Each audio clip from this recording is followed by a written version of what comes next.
Buenas noches, buenas tardes, buenas noches. Les habla Ángel Pérez Almario, coordinador académico de Universitas Fundación. Le damos la más cordial bienvenida a nuestro espacio Cátedra Jorge Rosell de los miércoles de videoconferencia. Estamos transmitiendo en vivo por intermedio de la fanpage de Facebook Live de Universitas Fundación y asimismo utilizando como aula virtual la aplicación Zoom.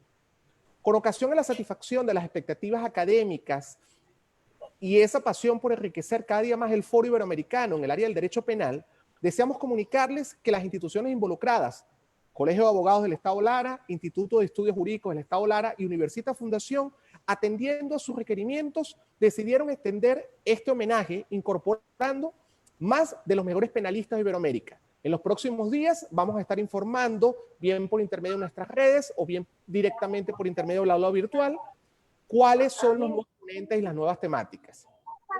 Ya tenemos confirmado para la Cátedra Jorge Rosell del 2020 las próximas fechas a los siguientes ponentes: al profesor Roberto Carles de Argentina, al profesor Luis Fernando Tocora de Colombia, al profesor Gerardo Saúl Pamanes de México y a la profesora Iracema Vilches de Venezuela. Evidentemente, nuestra recomendación es que no te los puedes perder. Asimismo, a los fines de generar una mejor interacción en la comunicación, les invitamos a unirse al grupo Telegram denominado Cátedra Jorge Rosell. El enlace para unirse directamente a este grupo Telegram bien nos llegará por intermedio de los correos que el equipo Universitas Fundación paulatinamente nos está haciendo llegar. La intención es trascender de alguna manera en el foro iberoamericano. La intención es que nos comuniquemos mucho más allá de los miércoles de videoconferencia, que día a día podamos enriquecer ese foro penal mediante el derecho comparado. Asimismo, realmente nosotros podemos estar ubicados, es que estamos en el camino correcto. Estamos seguros que estamos en el camino correcto. Estamos seguros que la evolución del proyecto académico ha sido asertivo. Sin embargo, no basta con que nosotros nos creamos esto. Realmente necesitamos que ustedes nos los hagan saber. Ahora, ¿cómo lo hacemos? Bien por intermedio de nuestras redes sociales, por intermedio del Instagram de Universitas Fundación o por intermedio del Facebook, la fanpage de Facebook de Universitas Fundación. La intención es que ustedes nos dejen su opinión, que ustedes nos llenen cada una de las encuestas abiertas que están allí, que hagan sus recomendaciones y sobre todo que de alguna manera podamos retroalimentar por intermedio de este proyecto académico.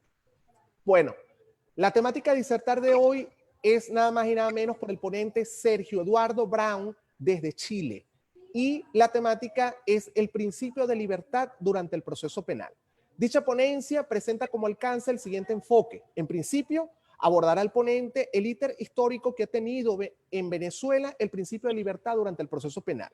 Ulteriormente, contrastará la regulación que ha contenido este principio de libertad. Igualmente, de seguidas va a analizar los textos establecidos en la Convención Americana sobre Derechos Humanos y el Pacto Internacional sobre Derechos Civiles y Políticos, respectivamente sobre la prisión preventiva como la excepción y por supuesto la regla general, lo correspondiente a la libertad. La situación de libertad y la privación preventiva durante el proceso en Chile en particular, y va a establecer un bosquejo sobre América Latina en general. Asimismo, va a disertar sobre el diseño del Estatuto de Libertad en la Constitución de la República Bolivariana de Venezuela, la adopción del principio de libertad en el Código Orgánico Procesal Penal y sobre todo cómo se ha proyectado durante sus distintas modificaciones. Y por último, va a concluir sobre el comportamiento del principio de libertad en el proceso penal. Nuestro disertante del día de hoy, el profesor Sergio Brown, es egresado de la Escuela de Derecho de la Facultad de Ciencias Jurídicas y Sociales de la Universidad de Chile. Asimismo, revalidó su título de abogado por intermedio de la Universidad de Carabobo, en Venezuela. Es especialista en Derecho Penal, tiene estudios de especialización en Justicia Constitucional y Derechos Humanos de la Universidad de la Castilla-La Mancha. Asimismo, posee estudios de doctorado en Derecho de la Universidad de Carabobo o de la UCB. Ha sido docente de las principales casas de estudio del país. No solamente ha sido docente de educación exclusiva de la Universidad Nacional Experimental Simón Rodríguez, fue miembro del Centro de Investigaciones Penales y Criminológicas del Colegio de Abogados del Estado de Aragua, ha sido asesor de la Procuraduría General del Estado de Aragua, así como de la Fiscalía General de la República, ha sido miembro del Instituto de Estudios Penales y Criminológicos de la Facultad de Derecho de la Universidad de Carabobo, por supuesto profesor de distintas especialidades y maestrías en Derecho Penal, tanto de la Universidad de Carabobo, de la UCB, UCAP, Arturo Michelena, ha sido profesor invitado en la Universidad de Rómulo Gallegos, en la Cátedra de Derecho Penal Superior, ha sido profesor invitado en la Universidad Central de Venezuela, evidentemente es autor de diversos artículos y obras publicados relacionados con el proceso penal venezolano, derecho penal y derecho internacional de los derechos humanos. Asimismo, ha sido autor de diversas publicaciones en periódicos y revistas especializadas. Antes de dar el derecho de palabra al ponente de este día, pasamos a instruir sobre los parámetros para rectoriar la fase de preguntas y respuestas. Evidentemente, agradecemos que durante el desarrollo de la videoconferencia, por parte del ponente, cada uno de los micrófonos estén completamente cerrados o apagados, cosa que al día de hoy no hemos prestado mucha atención. Segundo, que las preguntas y los comentarios necesariamente deben realizarse por intermedio de escrito, bien a nivel del aula virtual o bien a nivel del chat que maneja la fanpage de Facebook Live de Universitas Fundación. Necesariamente las intervenciones deben resultar pertinentes a la temática que hoy se están disertando y lo que queremos es que participen, con lo cual agradecemos un comentario o una pregunta por cada uno de los participantes. Por último, no olvides escribir de dónde nos estás contactando y tu nombre y tu apellido a los fines de una mejor ubicación. Sin más espera o más demora, le concedemos la palabra al profesor Sergio Brown a los fines de su disertación. Adelante, profesor. Muy buenas tardes, amigos todos, aunque no los veo. Hoy voy a hacer algunas reflexiones sobre el principio de libertad durante el proceso. Previo a ello, quiero agradecer a Jorge Rosell, que me motivó para hacer esta participación. Jorge Rosell, siempre magistrado, gran profesor, y es mi sensei, como dirían. Agradezco a la Fundación Universitas, en la persona de su coordinador, Ángel, y también a Natalie Montero y a Víctor, que han posibilitado transformar a un profesor de aula como yo, presencial, por excelencia, en esta situación que hasta ayer pensé que eran prácticas de brujería, de competencia de la Inquisición. Quiero señalar que este es un problema aparentemente técnico, pero no lo es así. Este problema de la libertad se inserta en uno más amplio, como lo señala magistralmente Norberto Bobbio, el gran jurista y filósofo italiano. Él decía que la historia de la filosofía política transcurría con la permanente pregunta de cómo limitar el poder.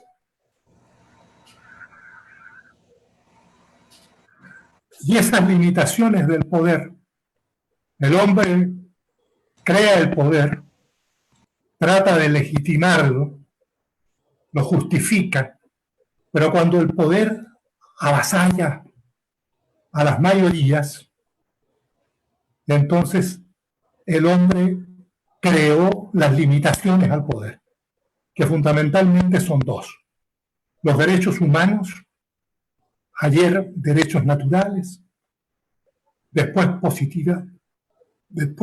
transformados en derecho positivo y también internacionalizados con el transcurso de las épocas del tiempo. Esa es una limitación. Y la otra es el constitucionalismo en sus distintas dimensiones. Pero he ahí las de la esencia de las limitaciones. Entonces, el tema de la libertad hay que insertarlo acá, de modo que también adquiere un carácter de tipo político, porque dice relación con una de las esencias del hombre, que no es otra que la libertad. La vida es un prerequisito para todos los demás derechos. Por eso se dice es el principal derecho, pero en realidad es un prerequisito. Ahora, el principal derecho, después de la vida, es el derecho a la libertad física, a que yo me traslade. No estamos hablando acá de la libertad en singular de los filósofos, sino, como dice Fioravanti, estamos hablando de la libertad de los juristas, en plural, los derechos de libertad, los derechos de libertad.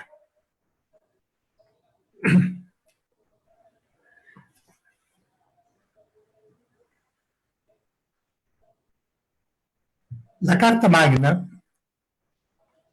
de 1215 decía así, en su cláusula 39, ningún hombre libre será detenido ni preso, ni desposeído de sus derechos, ni posesiones, ni declarado fuera de la ley, ni exiliado, ni modificada su posición de cualquier otra forma, ni nos procederemos con fuerza contra él, ni mandaremos a otros a hacerlo, a no ser por un juicio legal de sus pares o por la ley de la tierra. Esta es la cláusula 39, que dicho sea de paso, estaba escrita en latín, de modo que no era precisamente un idioma como para ser difundido.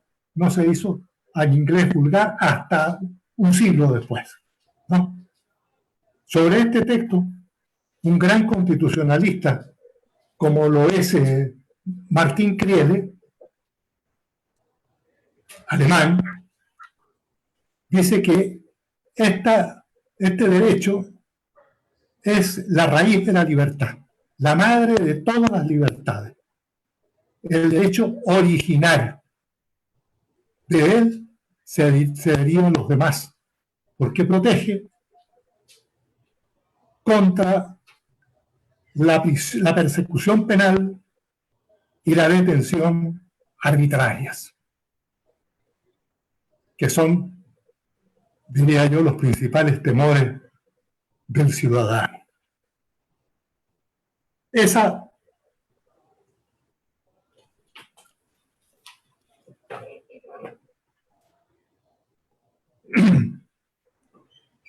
Carta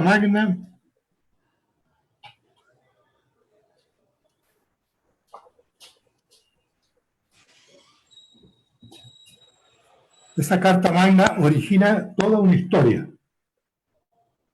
Origina toda una historia que podríamos resumir diciendo que la evolución o la involución de esa historia depende del régimen político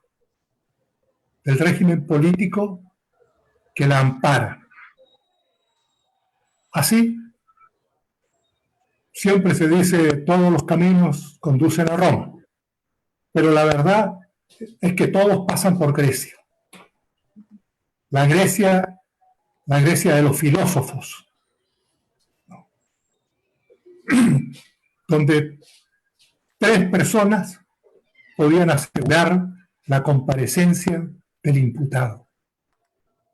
Y entonces el imputado seguía en libertad. Lo que se exigía era asegurar su comparecencia. En la Roma hay que distinguir la Roma de la monarquía, donde la prisión era ilimitada,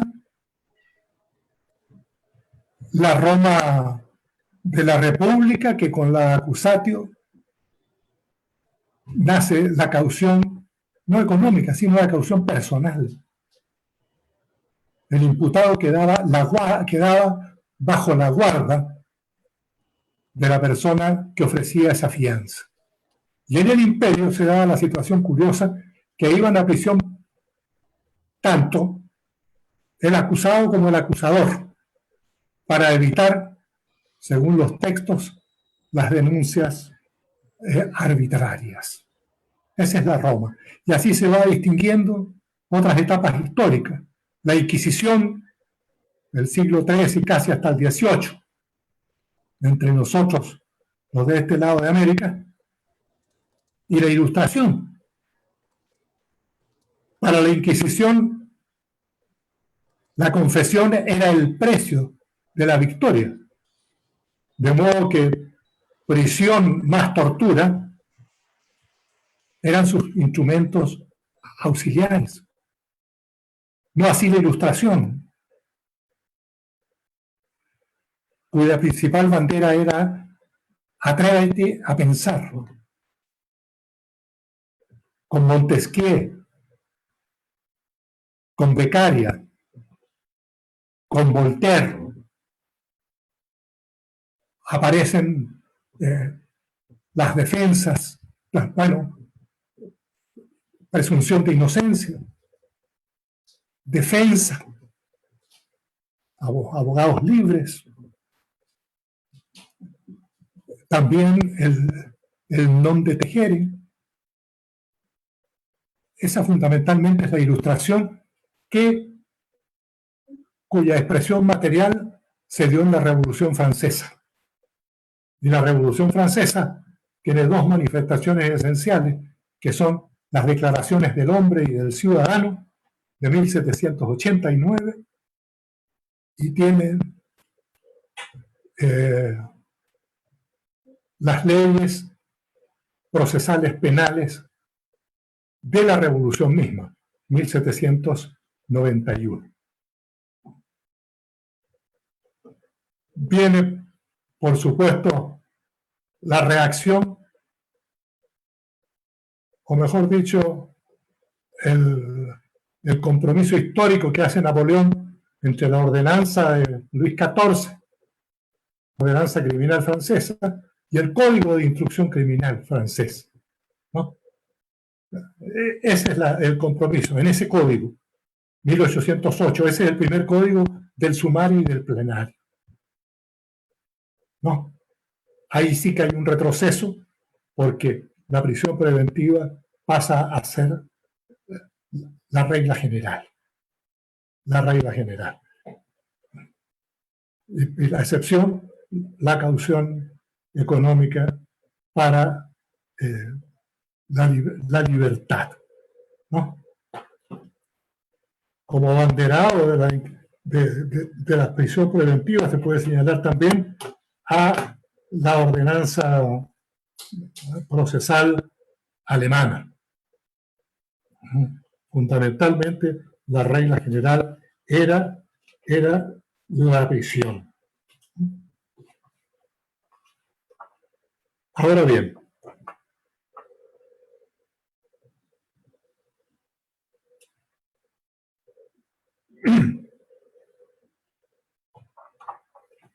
el Código de Enjuiciamiento Criminal venezolano, el SEC, llamémoslo SEC, es heredero de las leyes procesales españolas de 1850. Es decir, no tomó como modelo la ordenanza procesal española de 1882, que significaba la que incluía las reformas procesales del siglo XIX. Era la liberal, no. Los legisladores recurrieron a lo represivo, ¿no? A esas leyes procesales españolas de 1850, 48 y 50. Eso se arrastró entre nosotros. Se arrastró entre nosotros prácticamente hasta el COP, ¿no? El Código de Enjuiciamiento Criminal significaba prisión preventiva, que la autodetención se convertía en prisión preventiva, y reemplazaba prácticamente a la sentencia y la persona salía libre cuando era absuelto o cuando tenía ya la pena cumplida sin sentencia, ¿no? De modo que la regla general era la prisión y el desprecio absoluto, como dice el profesor Arteaga, por la libertad. Eso se puede decir del Código de Enjuiciamiento Criminal, es decir, inquisitivo puro. Inquisitivo puro. Ahora bien,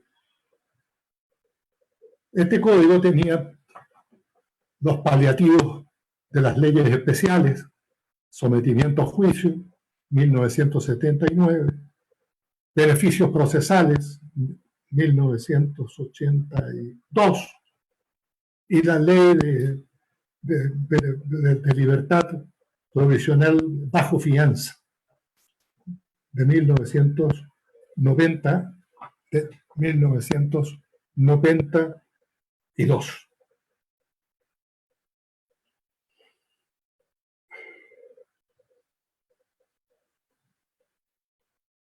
Así llegamos a dos textos fundamentales que deben leerse como colofón de la situación en la realidad de estos códigos inquisitivos. Me refiero a dos grandes juristas argentinos, a Elías Carranza, que escribió un libro fundamental que se llama Presos sin condena, y a Eugenio Raúl Zaffaroni, con su libro Sistemas Penales y Derechos Humanos. Son dos excelentes textos que recomiendo a nuestros jóvenes estudiantes, ¿no? De las personas en la cárcel, llegamos en Venezuela a tener 80% de procesados y 20% de condenados, ¿no? Tampoco el sistema tenía eficiencia, como se pensaba, porque todo el mundo iba a preso. Pero cuando llegó la hora de la transición al COP,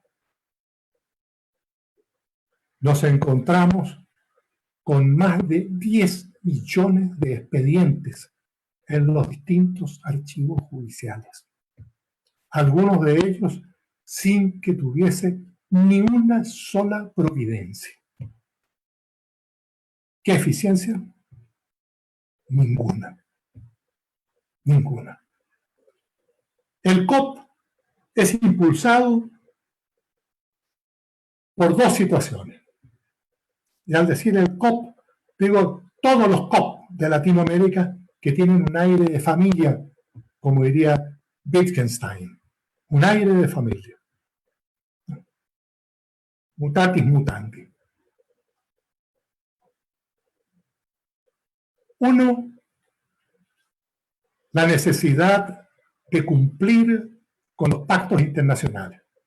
La República de Venezuela había empeñado su palabra, tanto en el Pacto Internacional de Derechos Civiles y Políticos, como en la Convención Americana sobre Derechos Humanos, aparte de haber participado tanto en la Declaración Universal de los Derechos Humanos como en la Declaración Americana de los Derechos y Deberes del Hombre.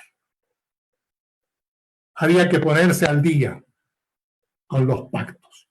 Era demasiada la distancia entre el SEC y los pactos. Y la segunda eran los programas que existían de modernización de los estados. Y uno de los puntos de la modernización del Estado era precisamente el de modernizar los sistemas judiciales. Por eso se impulsó el COP, ¿no?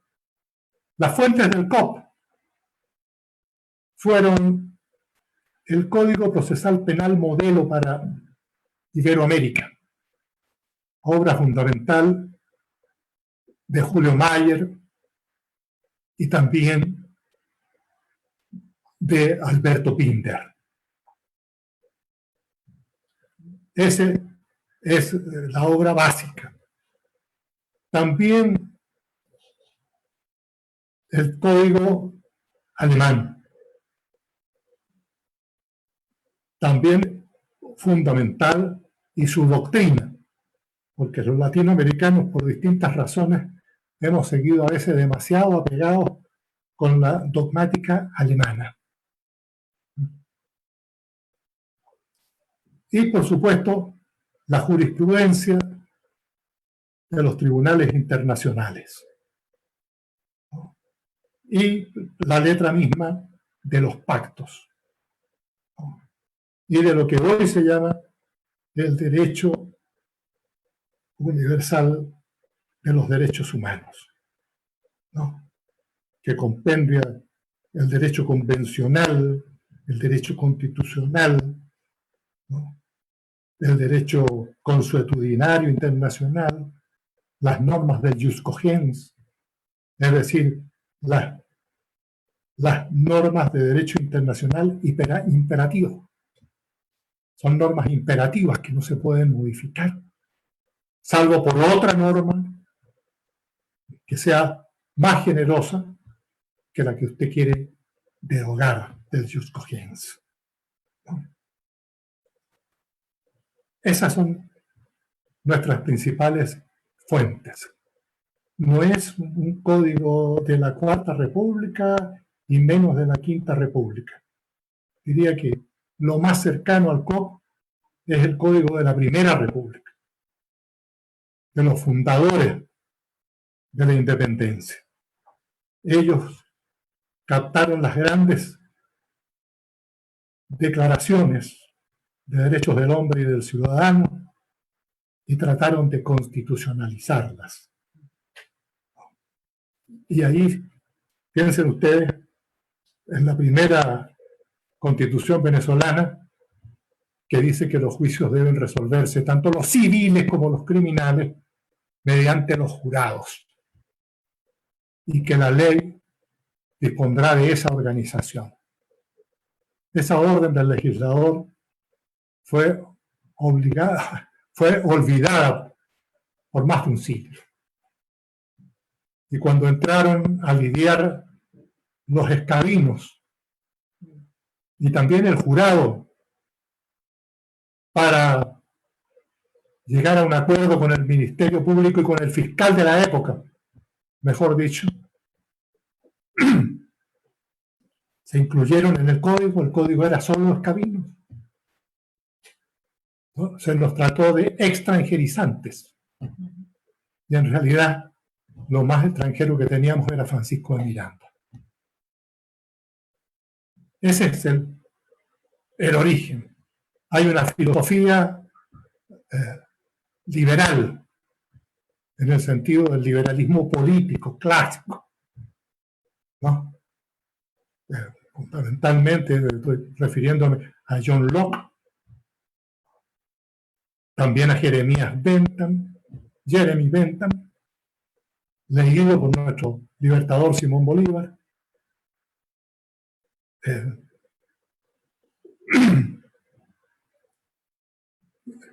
que postulaban, por sobre todas las cosas, la libertad del individuo. Y con ello, consecuentemente, la necesidad de debidas garantías para hacer efectivo ese derecho. Ese fue el COP y su filosofía. La libertad en el COP, al igual que el sistema procesal del COP, en relación con el SEC, en relación con el SEC,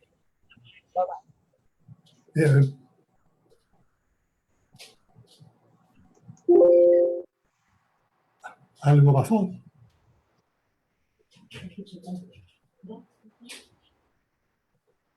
Adelante, profesor, continúe, no se preocupe. Gracias, que de repente...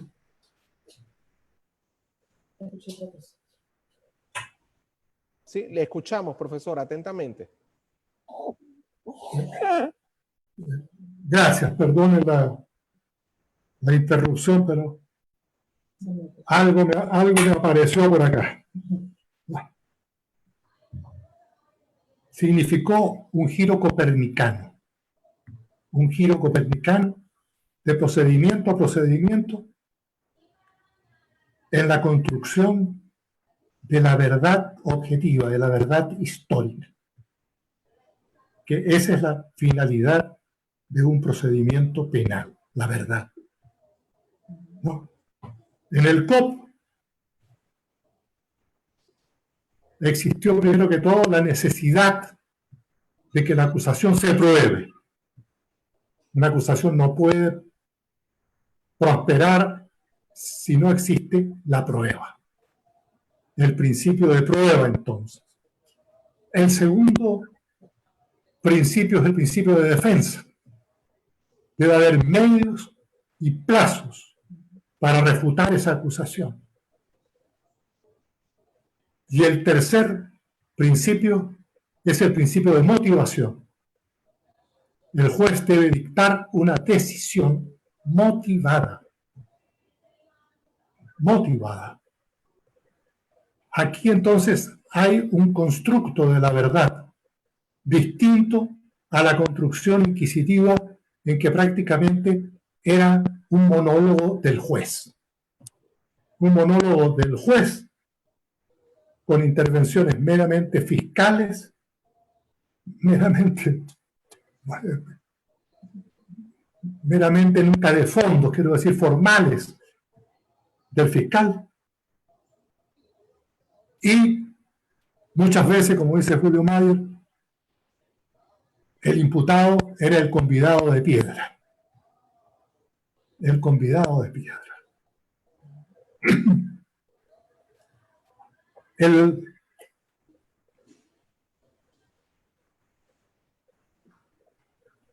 Chile, la situación inquisitiva del Código de Enjuiciamiento Criminal chileno era peor que el venezolano, en el sentido de que una dictadura existente en este país en 1900, por allá por 1931, del general Ibáñez, suprimió el Ministerio Público en primera instancia por razones de economía, no de economía procesal, sino económicas, sencillamente económicas.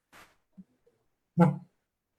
De modo que como nadie se interesó en el tema de reponerlo una vez caída la dictadura,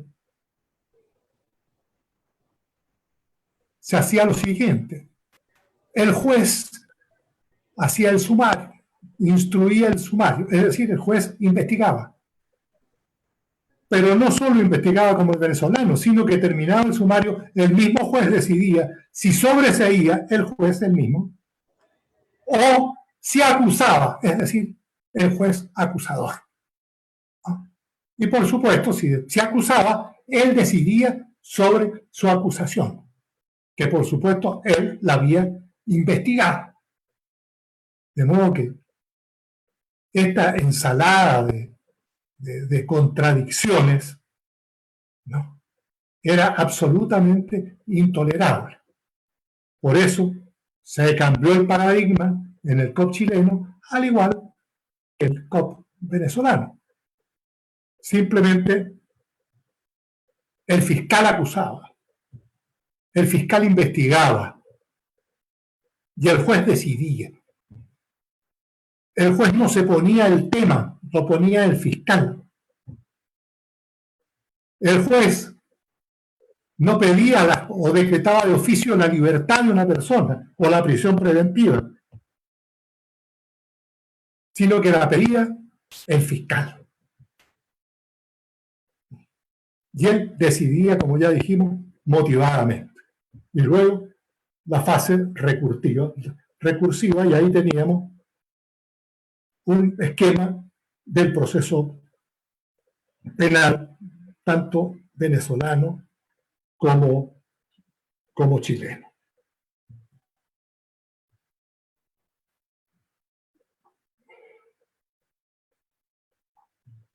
Como se trataba del legislador del COP de crear un sistema de justicia equilibrado, por un lado, el sistema tenía que ser eficiente y por otro lado, el sistema tenía que respetar los derechos del imputado. Eficiente en el sentido de producir decisiones, producirlas y cumplirlas. Y por otro lado, respetar el catálogo de derechos humanos pactistas, constitucionales y legales. Eso es lo que se propuso. Para eso se cambió copernicanamente el todos van presos del SEC, y estas son las condiciones excepcionales para decretar la libertad, con la otra fórmula de estos son los requisitos para decretar la prisión preventiva de alguien, porque su estado natural es la libertad.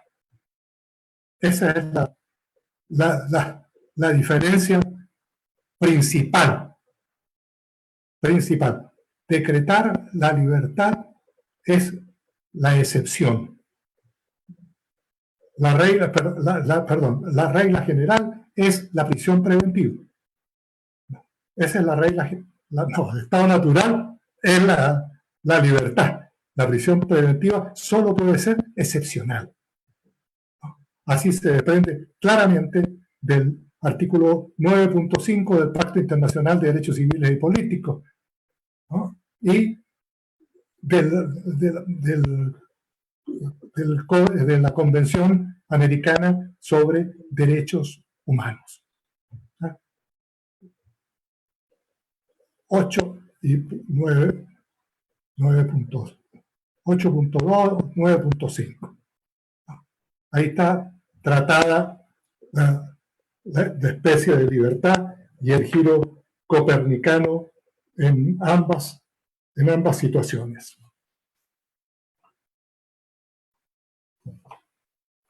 Ahora bien,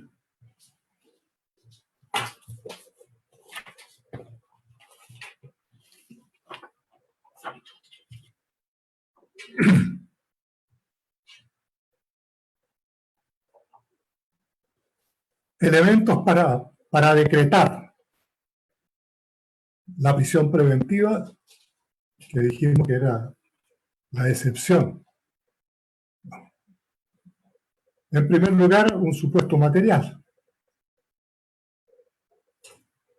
un hecho punible y fundados indicios de participación en él del imputado. Eso es lo que se llama el fumus bonis iuris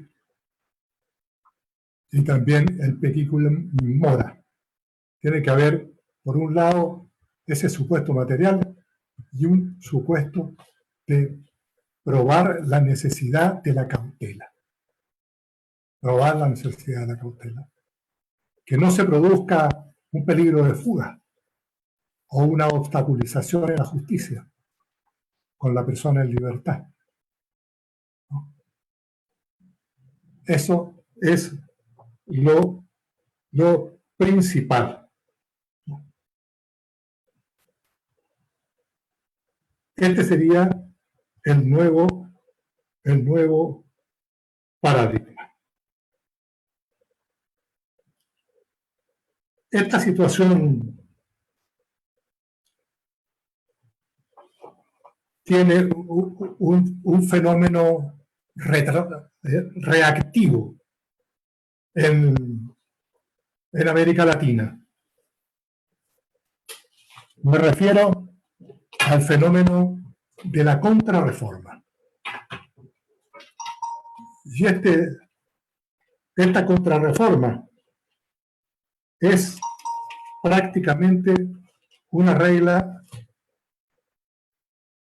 general,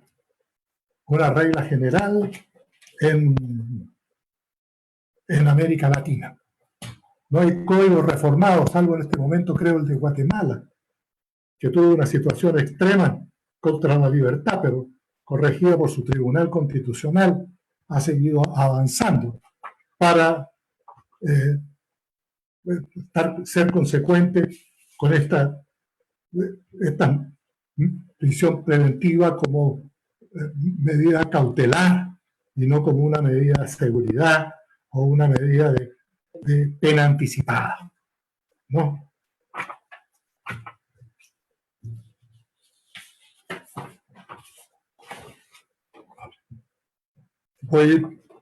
Voy a apurar la marcha, porque he perdido mucho tiempo buscando unas fichas que tengo por acá, ¿no?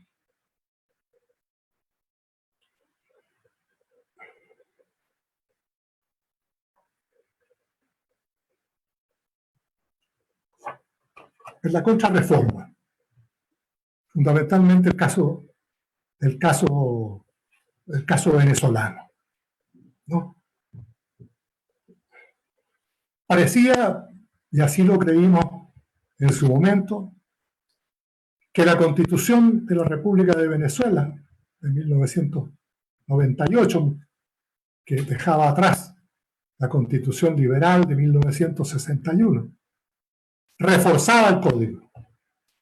Su capítulo tercero sobre derechos humanos es un capítulo de muy buena factura, ¿no? Se observa en esa factura la colaboración de las organizaciones nacionales, organizaciones no gubernamentales, ¿no? También de destacados constitucionalistas, como las propuestas de Carlos Ayala. Eso se hizo un buen capítulo tercero, que creo que va a ser en la historia lo destacable de esta Constitución. Pero no fue así. Y la sorpresa fue que precisamente los que votaron la nueva Constitución se transformaron en los grandes detractores del sistema del COP. Parecía que el COP no podía tener nada bueno porque era de la anterior república, lo que no es cierto. El COP nació, diría yo, en una época equivocada. El anterior gobierno se iba sin sucesión y nunca participó en la discusión del COP, salvo cuando lo vetó por justicia militar. Esa fue la labor del gobierno. Fue el Congreso, la Comisión Legislativa, las universidades, algunos jueces, los que empujaron este carro del COP, ¿no?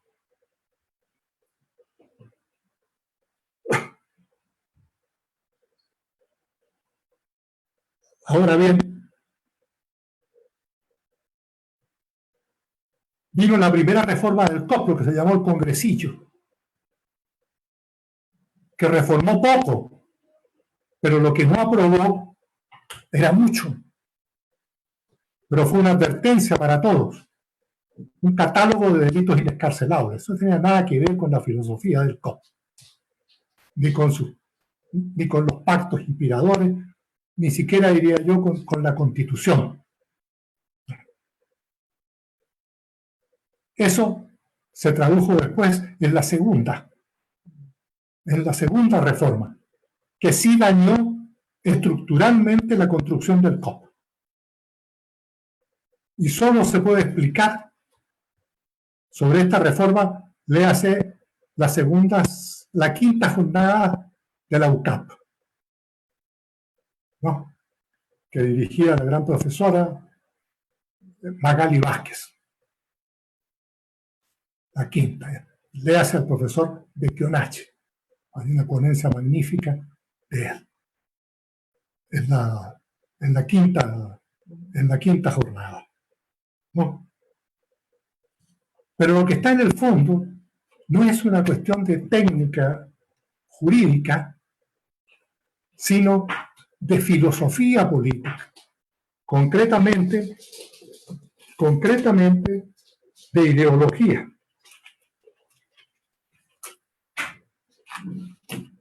De ideología. Voy a leer el pensamiento de un buen amigo, buen jurista, pero es su pensamiento, el doctor Tamayo,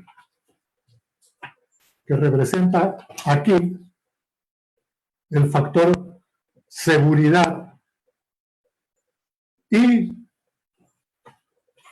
profesor liberal como Klaus Roxin, que representa la libertad.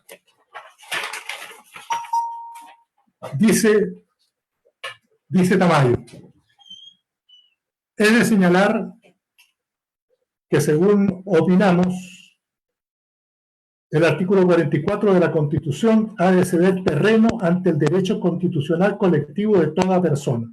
Es decir, como lo consagra el artículo 55 de la Constitución, ¿no? La Constitución, artículo 55, entonces, por sobre los artículos relacionados con el valor supremo de la libertad, ¿no? ¿Cómo se contesta esto? Por Klaus Roxin y de otra forma también por Julio Mayer. Dice Roxin: el orden interno de un Estado se revela en el modo en que está regulada esa situación de conflicto.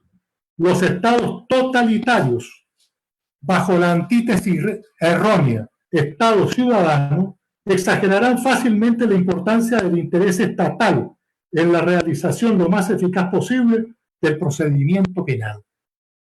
En un Estado de Derecho, en cambio, la regulación de esa situación de conflicto no es determinada a través de la antítesis Estado-ciudadano.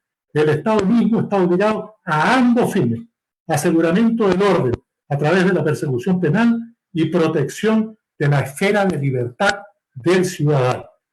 Dice el profesor de Múnich: la reforma procesal penal nacional socialista de 1935, Hitler, agregó otros dos motivos que no coinciden con el fin de la prisión preventiva: peligrosidad permanente y repercusión en la opinión pública. Esto fue tomado también por el fascismo de Mussolini en Italia. La necesaria repercusión en la opinión pública podría ser declarada discrecionalmente por las autoridades políticas y ser manifestada por organizaciones del Partido Nacional Socialista.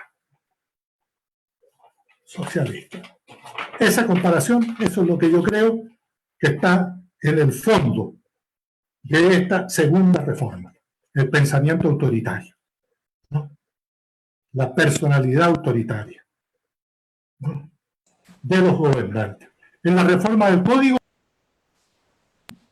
un catálogo de delitos de respecto de los cuales no hay beneficios procesales de ley, ni hay aplicación alternativa de las penas. ¿Qué significa eso? ¿Para qué eso? Bueno, lo dicen los propios, el legislador, digamos, del cambio del COP, no reforma tercera, tratada excelentemente por el catedrático Francisco Ferreira.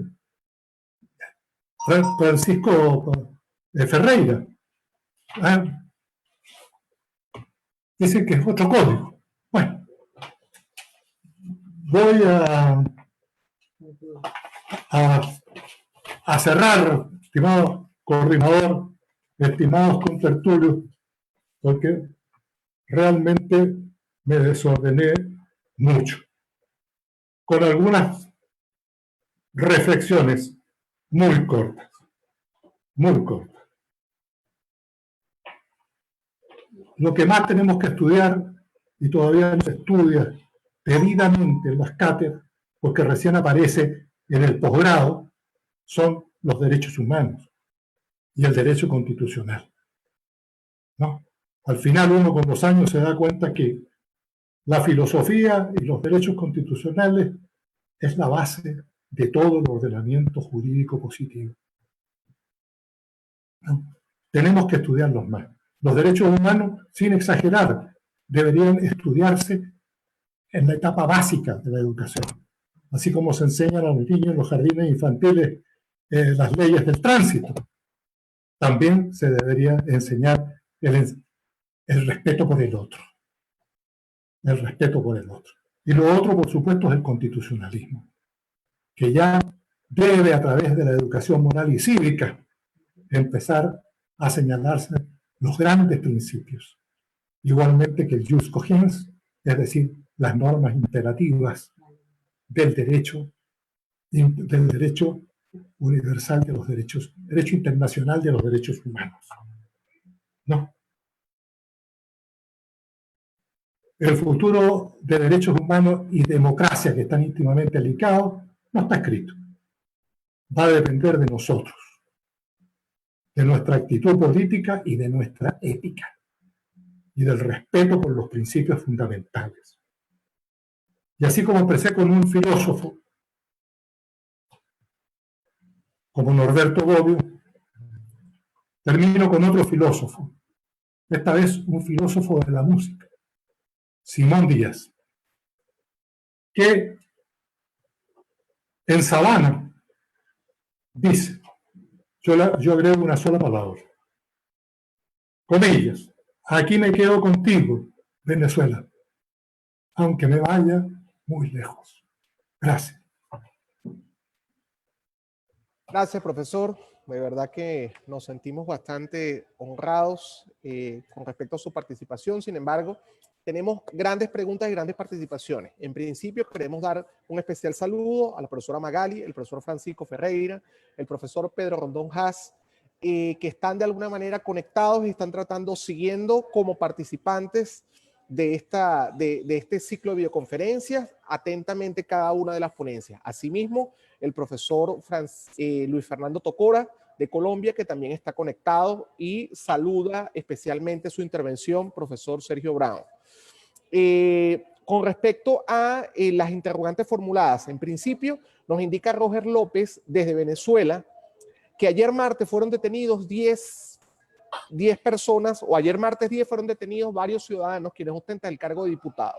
Su interrogante dentro del contexto es que la detención se realizó sin orden judicial, ¿ok? Y por supuesto nos pregunta su opinión respecto al siguiente planteamiento. ¿Qué puede esperarse respecto al ciudadano común si aquellos funcionarios que están amparados por inmunidad parlamentaria sucede esta vulneración en cuanto al principio de libertad en el Estado venezolano? Su opinión, profesor. Yo le voy a contestar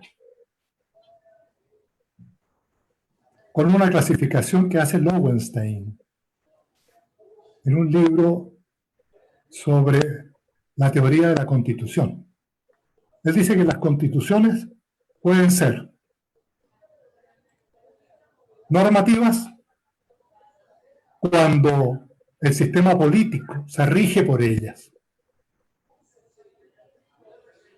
Es como un traje a la medida, dice Lowenstein. En segundo lugar están las constituciones nominativas, en que el sistema político anda por un lado y la Constitución anda por otro lado.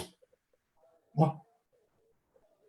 Este, dice Lowenstein, es un traje que se guarda en el closet, esperando que su portador engorde o se ponga más flaco. Y en tercer lugar están las constituciones semánticas, en que plasman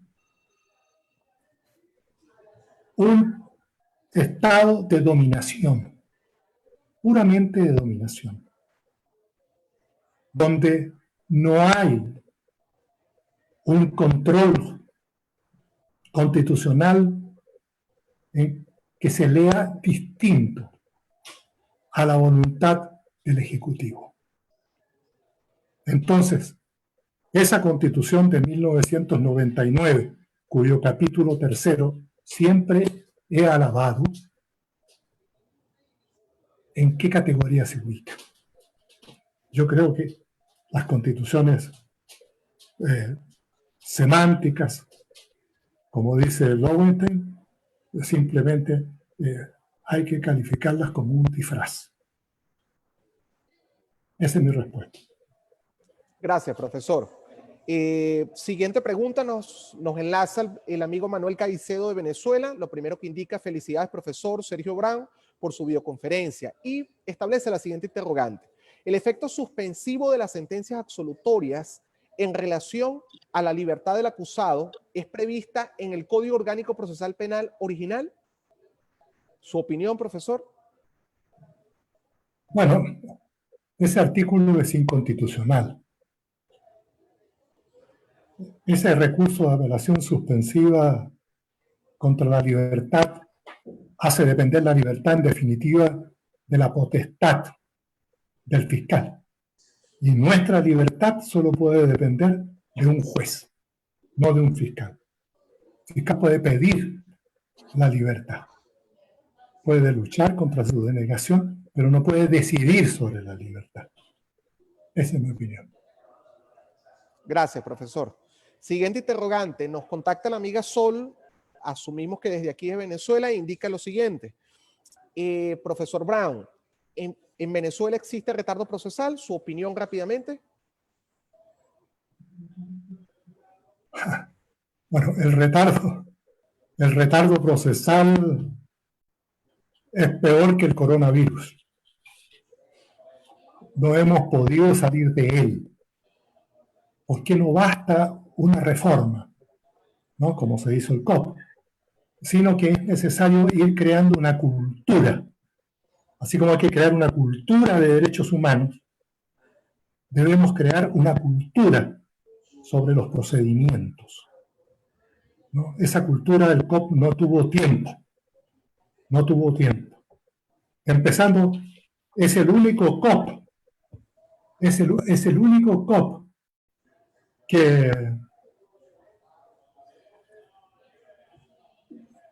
que terminó la capacitación en el momento que se publicó y que empezó a implementarse.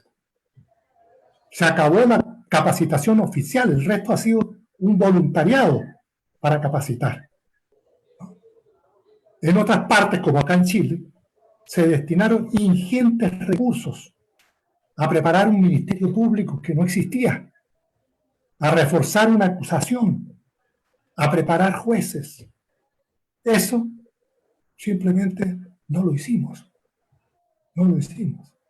Entonces, que se retarde es porque todo ser humano tiende a una rutina. A uno en general no le gusta transitar por un lado que no ha ido nunca, mejor lo conocido. Entonces, ¿qué es lo que busca el juez nuestro? El expediente. Y entonces la oralidad empieza a desaparecer. Y llega el fiscal con una carretilla con el expediente. ¿Ah? Y el juez tiene otra carretilla en su escritorio. Y entonces el juicio oral, ¿para qué queda? ¿Para quién queda? Cuando el juez va a preferir siempre, por cultura, lo que está escrito en el expediente, a lo que le está diciendo el testigo delante de él. Entonces nosotros que tratamos de cambiar una justicia de expediente que no tenía rostro, el máximo ejemplo era el juez, no me acuerdo cómo se llamaba en este momento, el apellido que iba una vez al mes o cada 2 meses a buscar los expedientes cuando lo llamaran y se los llevaba para su escritorio. Y allá en el escritorio fallaba. Y el juez en su propio despacho no lo hacía peor porque no había visto a nadie. Ni siquiera al imputado, porque lo interrogaba un actuario o un escribiente. Y el juez simplemente, ¿cuál era el imputado? Los folios 8 al 15. Y los testigos, el juez está en el 101 de la pieza 2, y el otro en el 40, y el informe pericial en la tercera pieza. Eso era. Y mientras mantengamos esa rutina, Y la rutina solo se puede combatir por la práctica, por la cátedra, ¿no? Por la preparación en las escuelas de derecho. No vamos a salir del retardo. Gracias, profesor. Tercera pregunta, el amigo Jorge Fernández, venezolano de Argentina, nos indica, en el COP original, Código Orgánico Procesal Penal, no estaba prevista el acta llamada registros, en la cual debe dejarse constancia del contenido de las pruebas presentadas en la audiencia oral y pública. La interrogante es la siguiente.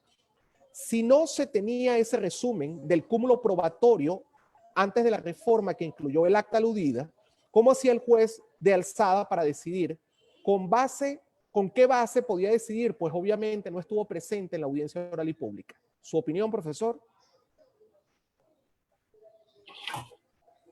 El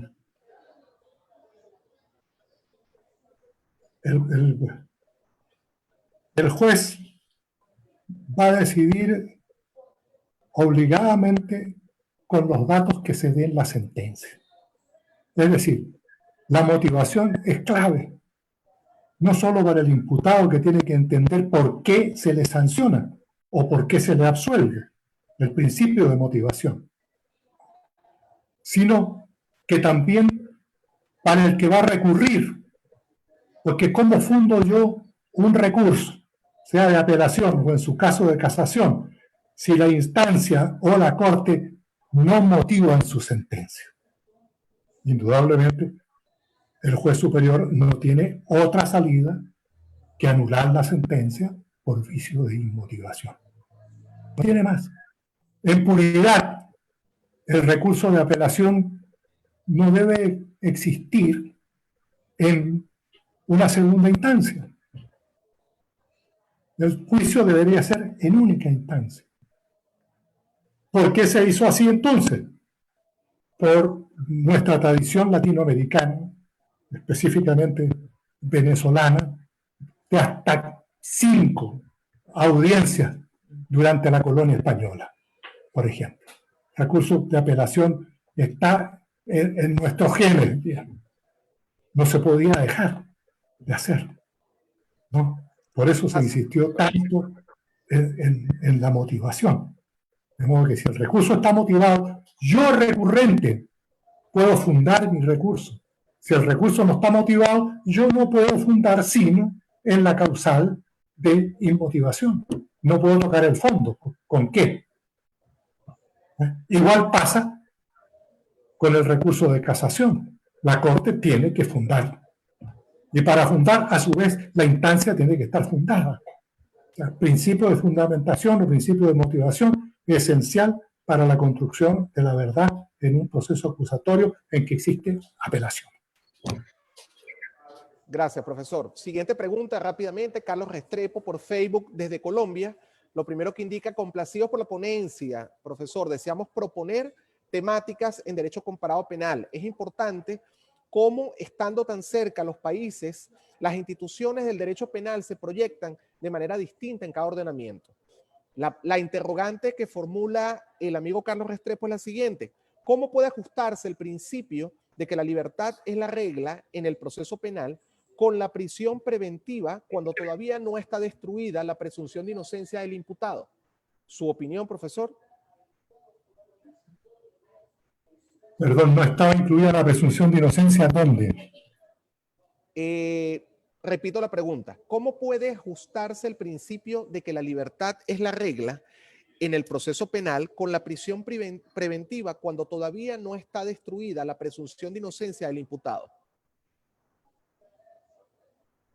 Bueno, porque tendría que ser por los peligros, el periculum de los antecedentes que permiten acreditar un peligro de fuga o de obstaculización de la justicia, como dicen los pactos.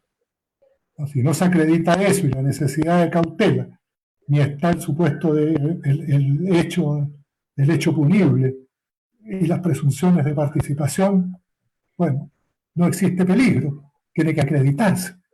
Si no hay peligro, lo que rige es el estado de libertad.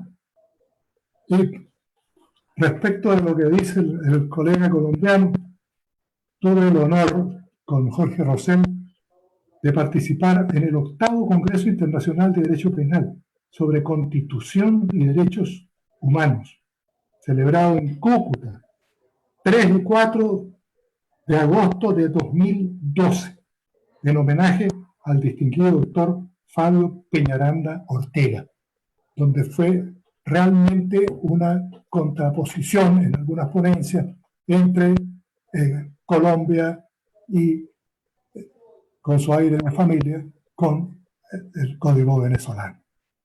Fue una experiencia muy agradable y tiene usted toda la razón. Gracias, en cuanto profesor. A la necesidad de ese intercambio. Gracias. Siguiente pregunta, profesor. Nos indica el amigo Elvis José desde Caracas, Venezuela, sobre la vulneración del debido proceso. Los derechos humanos en materia de libertad personal y del proceso son imprescriptibles. ¿Cree usted, profesor, que será necesaria la promulgación de una ley para investigar estas violaciones? ¿Su opinión?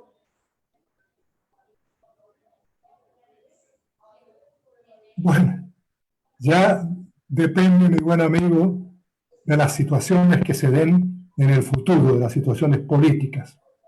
De todas las transiciones en Latinoamérica, cuando no es una transición realmente democrática,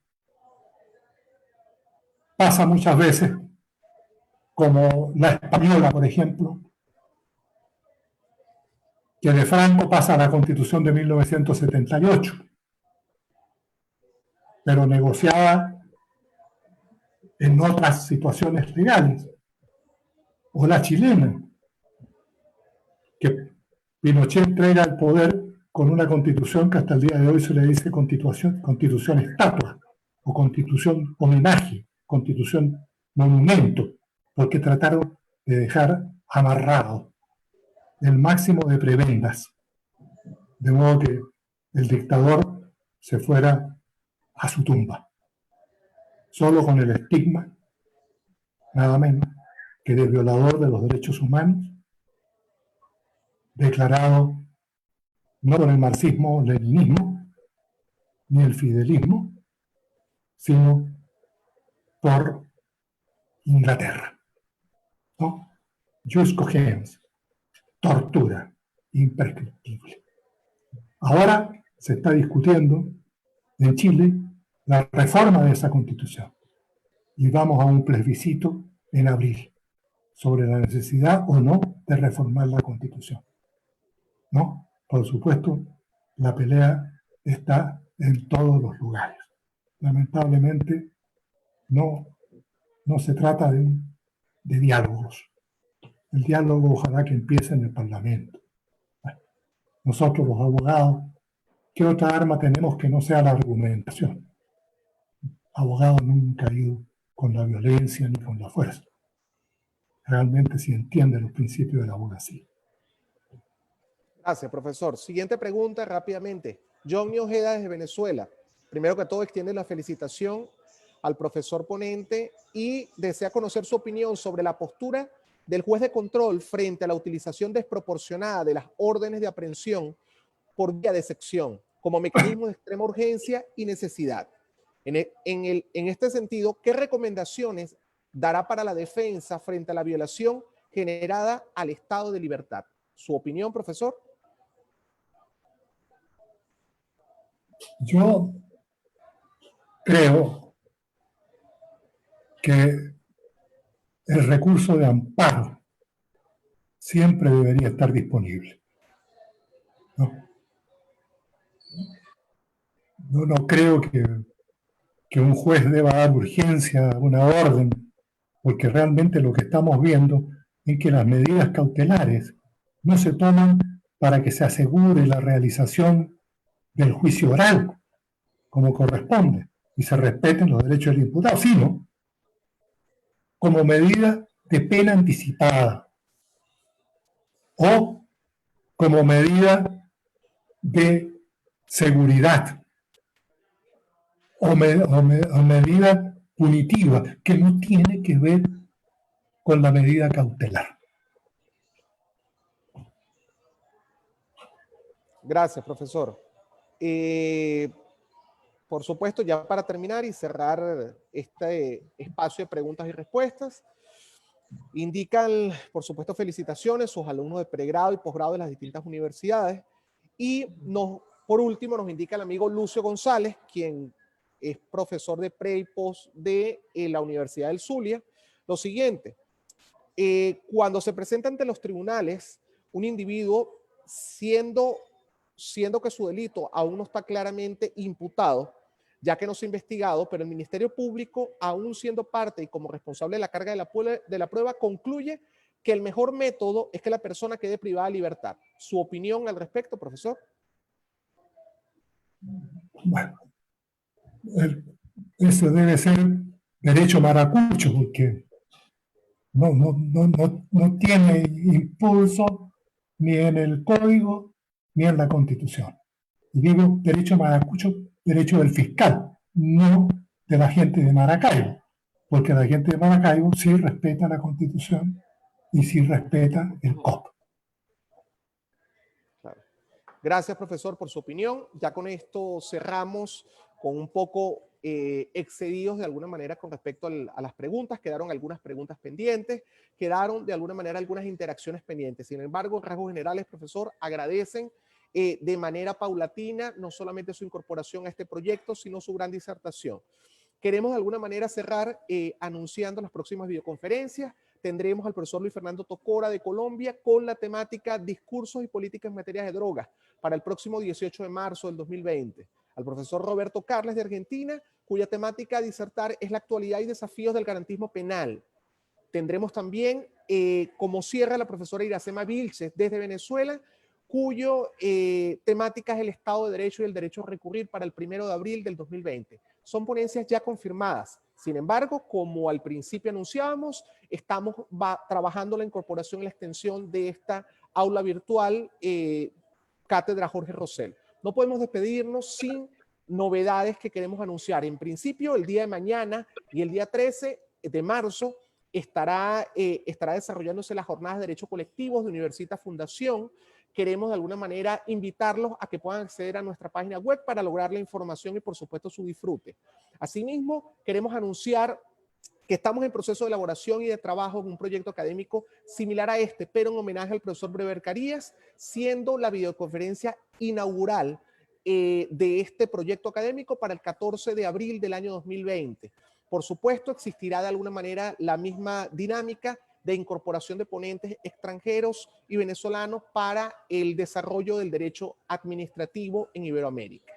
Asimismo, por último, queremos anunciar que Universitas Fundación, preocupados por las recientes promulgaciones y cambios desde el punto de vista tributario, queremos de alguna manera que nuestros aliados continúen de alguna forma en su proceso de adaptación, por lo cual se han agrupado los 13 mejores tributaristas de Venezuela y en conjunto, en alianza con la Asociación Venezolana de Derecho Tributario, queremos de alguna manera profundizar sobre qué alcances se englobó en este proceso de reforma, para lo cual los invitamos a que puedan consultar en nuestra página web.